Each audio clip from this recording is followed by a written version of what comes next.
Assalamualaikum warahmatullahi wabarakatuh. Kami akan mempresentasikan bab mengenai akuntabilitas kinerja. Kami dari kelompok 5 yang beranggotakan Dewa Safiran Rusafiullah B200180109, Novia Andira Salsabila Talia B200180124, Nur Indah Purwanti B200180149, Jorinda Abel Pradeva B200180156.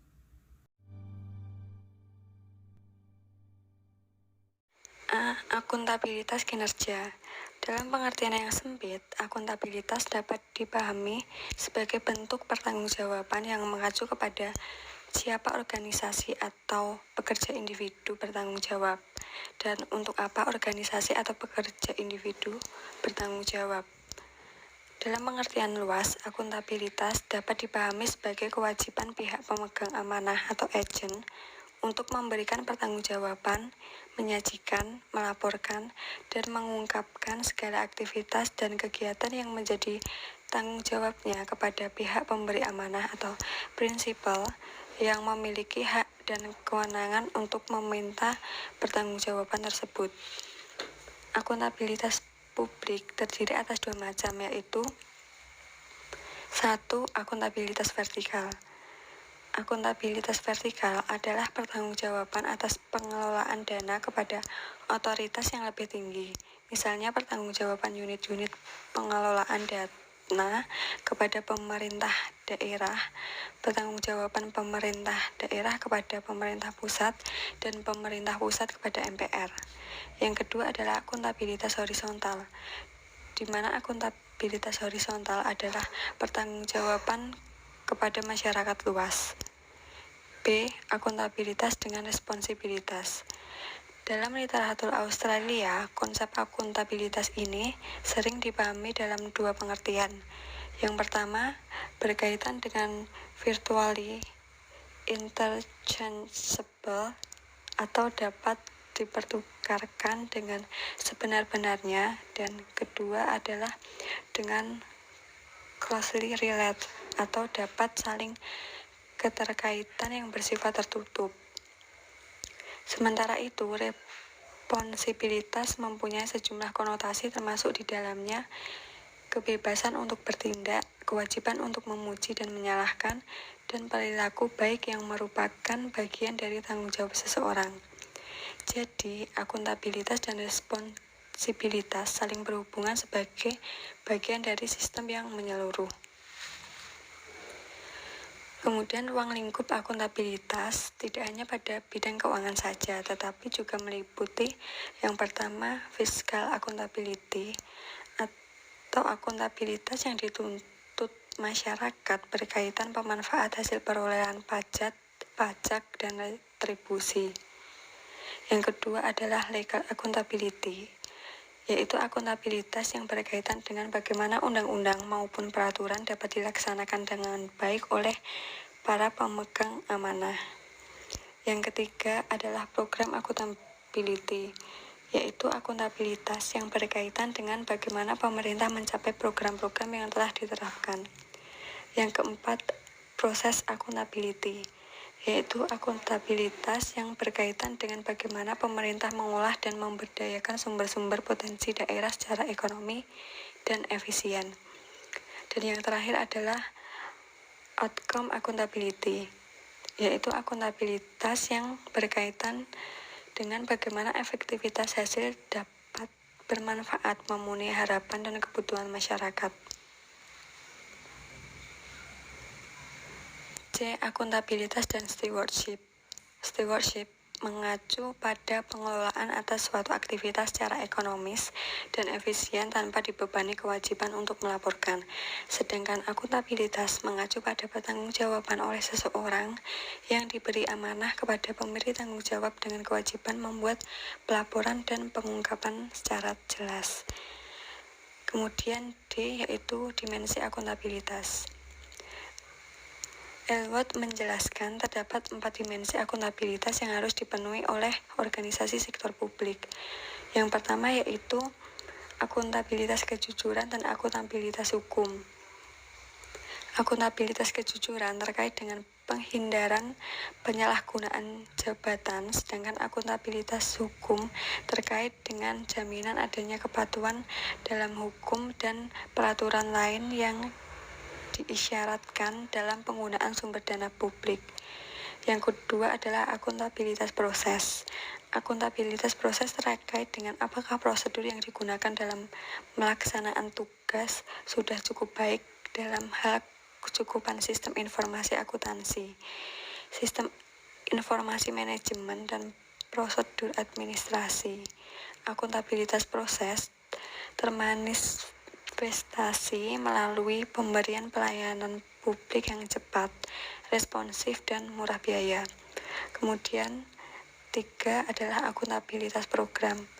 Akuntabilitas program terkait dengan pertimbangan apakah tujuan yang ditetapkan dapat dicapai atau tidak, dan apakah telah mempertimbangkan alternatif program yang memberikan hasil yang optimal dengan biaya yang minimal.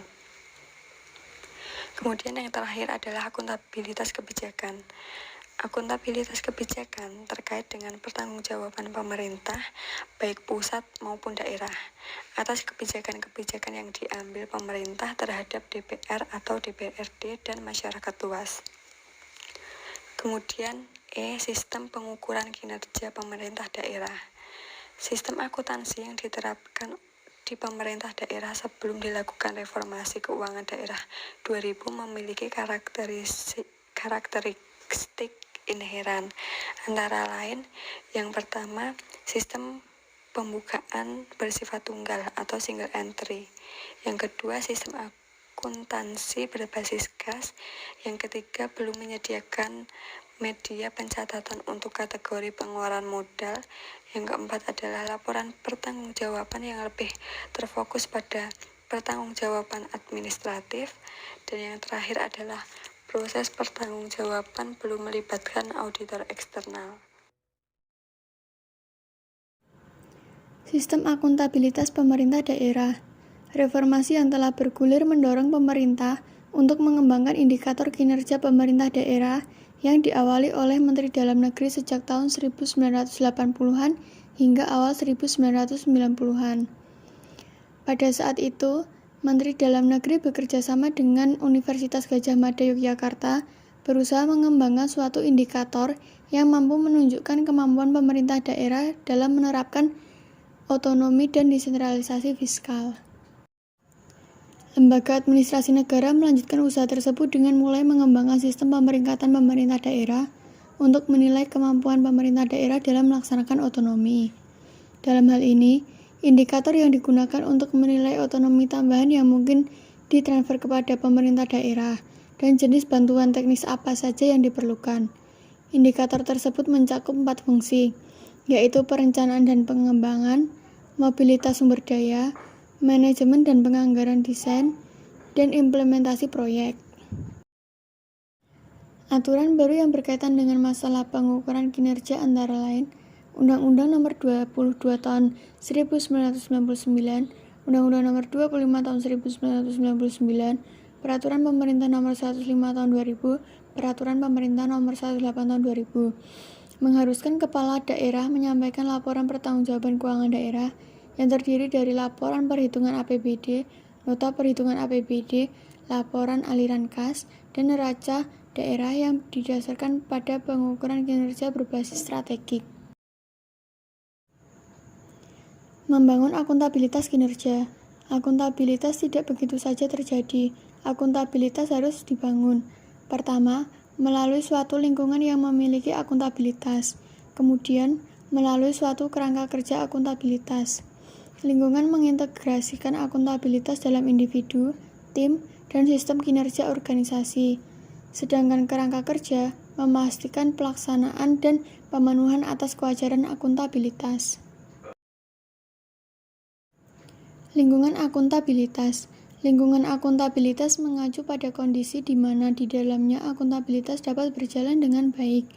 Secara khusus, suatu lingkungan yang memiliki akuntabilitas adalah adanya kondisi di mana di dalamnya individu, tim, dan organisasi merasa, yang pertama, termotivasi untuk melaksanakan wewenang mereka, dan atau memenuhi tanggung jawab. Yang kedua, mendorong untuk melaksanakan kerja mereka dan mencapai hasil yang diinginkan.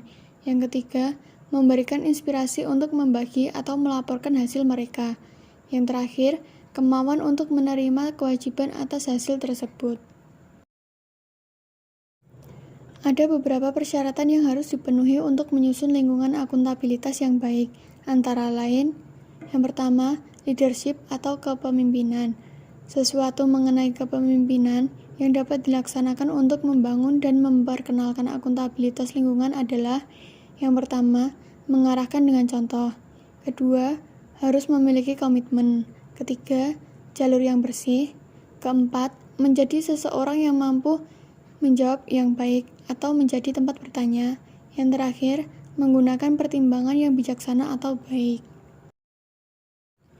Yang kedua, reciprocation. Dengan menggunakan konsep reciprocation accountability, seseorang atau grup atau organisasi dengan yang menerima wewenang dan seseorang atau grup atau organisasi yang menerima delegasi tanggung jawab akan dapat melaksanakan apa yang dimaksud with procure relationship. Aspek kunci dari reciprocation accountability adalah senior manajemen masuk dalam persamaan akuntabilitas. Yang ketiga, equity. Equity of fairness atau kewajaran merupakan pusat perhatian dari konsep akuntabilitas.